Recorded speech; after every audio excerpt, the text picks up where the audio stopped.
Thou must returneth whence thou came. This land is peaceful, its inhabitants kind, but thou dost not belong. Dark Souls 3, The Ashes of Ariandel, drops on October 25th, and until then, I think you'll be impressed with how much we can glean from a 2-minute trailer. The painted world of Ariamis was one of the most intricately designed levels of Dark Souls 1, accessed via a painting, protected by the Painting Guardians, who have guarded the paintings of Ariamis for so long that their reason for doing so has long since passed from memory. And Ariamis always was known to be a person, and he created this world with a purpose. Didst thou not see why Ariamis created this world? The painted world is home to the unwanted, to the exiled, and to the forlorn. If you are like us, another forlorn soul, with no place to call your own. This piece of dialogue references two things. First, it references the Forlorn set of Dark Souls 2, which describes the forlorn invaders as people without a world to call their own.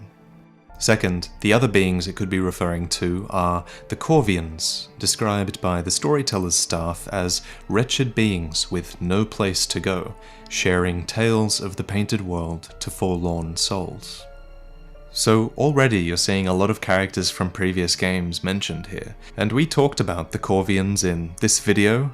We talked a lot about Velka and her crow symbology in this one, and I expect to see both related to this boss, this giant, violent, womanly creature with a shawl of black feathers. In the concept art, it's even tied to a chair, nailed to the ground, and in the video it's flagellating itself while bent over this giant lord vessel-like bowl. Surrounding it are flammable wooden pillars, which are reminiscent of those found in Lothric. And you probably just learnt a new word. I know I did. Flagellation is a religious practice involving the mortification of one's own flesh. It's this act that seeks to put to death one's sinful nature, and it helps to separate oneself from your worldly desires. This reminds me of the Mask of Velka's followers in Dark Souls 1, which, and I quote again, symbolizes their separation from worldly desires. So, flagellating yourself is very much related to Velka, and this boss has the crow feathers, which is also related to her. Another slightly more tame example of mortification of flesh is the Prostration Pose, which is this pose where you lower yourself to the ground submissively and you kneel piously. The character in the trailer, he does this here in the Cathedral of the Deep, which leads me to believe that this NPC is likely the entrance point to the DLC. This man is offering us a beige and red sliver of canvas, which is the exact same color tone as the painting this girl sits at, and as you know, touching the painting in Dark Souls 1 was how we entered it, so it looks like he's offering us a sliver of the painting also.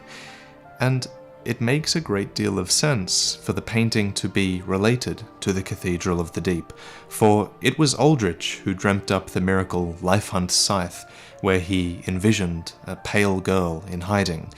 Should be pretty obvious who he envisioned. And it's his deacons who surround the building below Yorshka, where the original painting was once contained.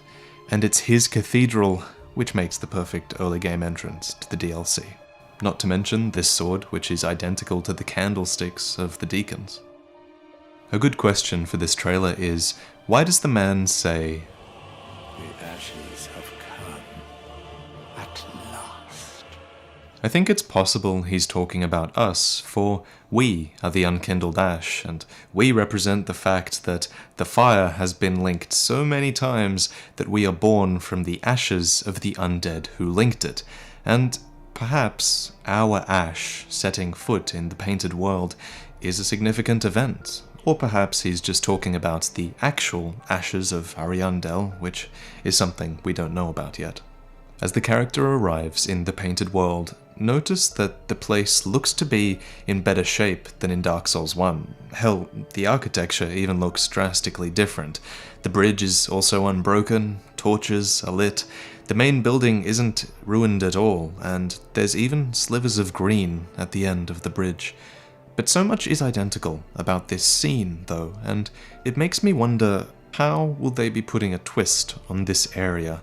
How, from a story point of view at least, do you justify recycling the same zone? My best guess is that this could be the painted world of Ariandel, not the world that Ariamis painted later. What if we are exploring the earlier painting of the world before it crumbled to ashes, and the painting of Ariamis is of the ruins it became? I just really want to know what the architecture inside will look like. Look at this underground room, for example. Doesn't it just look like the place you fought the wheel skeletons in Dark Souls 1? I could be wrong about this, but there even seems to be the wheel lever that we turned to rotate the statue all that time ago in Dark Souls 1, and this isn't a lever that's seen in any other parts of Dark Souls 3, so... But while we're speculating, let's move towards the old bosses that were depicted in this trailer.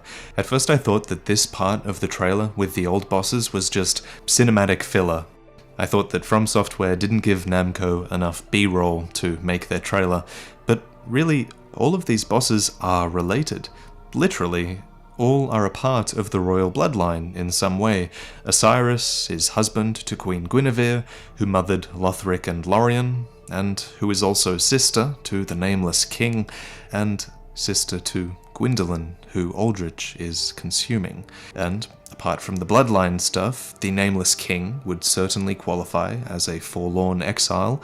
Osiris appears to have fathered a dragon crossbreed, like Priscilla, and Aldrich, of course, is the one who dreamt of the pale girl with Lyphant's scythe, who lies in hiding.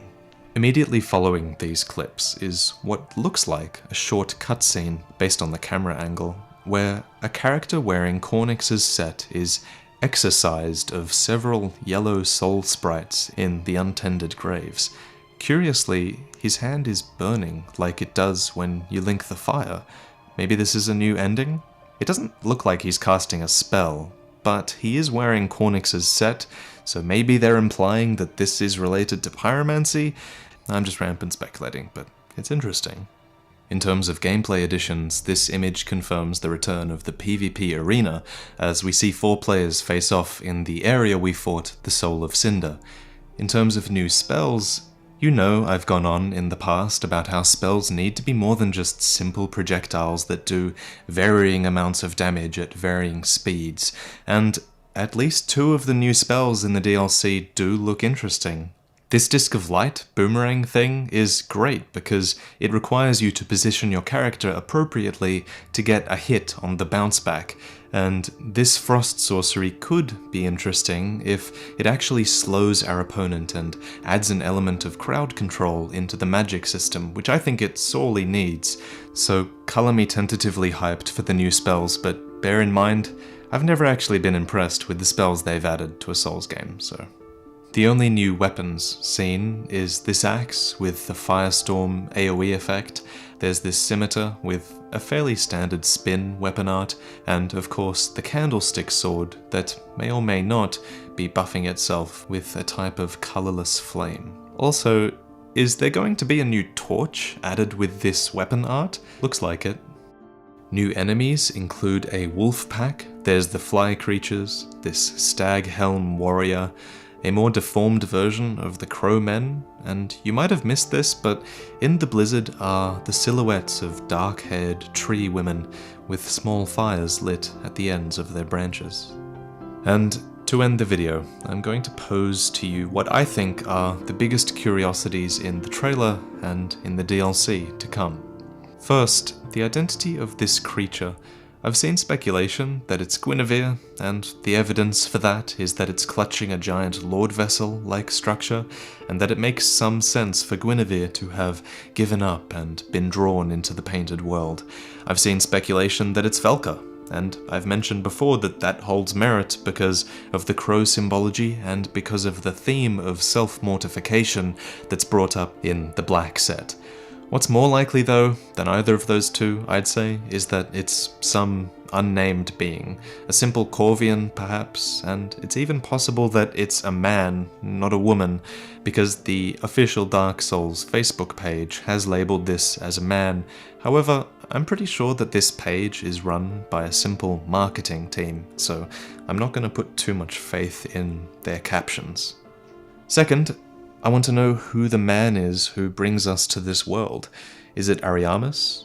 Is Ariandel the female depicted upon the painter's ladder? Is this her world, or is it still Ariamis's? And this piece of narration is interesting. Then show my lady flame. Why does she need to be shown flame?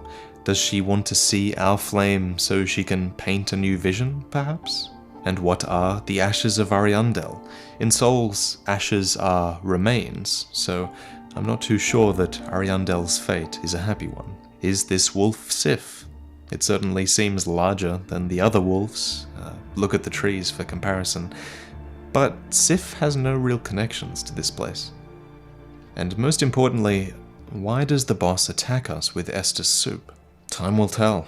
And by the way, remember, I recently did a lot of postulating on how I thought the two most likely themes for the DLC would be the Angels of Lothric or the Hollows of Londor, and you can see those videos here, but I couldn't be happier that they seem to be throwing us a sort of curveball, as usual, and they're hitting us with something we didn't quite expect to see. And it's not too late to talk about the Angels or the Hollows. This DLC could still answer some of those questions.